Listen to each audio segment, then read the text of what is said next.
10 Things You Didn't Know About Cindy Blathu, most known for Thandaza in Mavhango. Cindy Blathu is a South African actress and singer best known for her television roles as Thandaza in the Sabk 2 soapy Mavhango. Here are facts things you didn't know about Cindy Blathu. 1.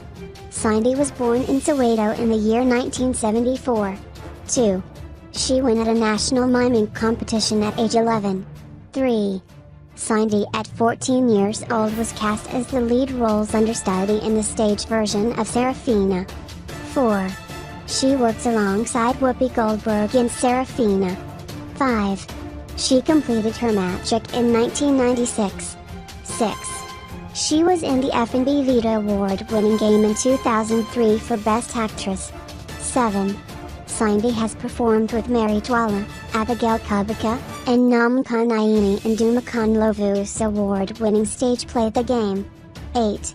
She went to London with his production of The Ritual. 9. She has sung backing vocals for Billy Ocean and Randy Crawford. 10. She have appeared on Mavhango as Thandaza since its inception in 1997.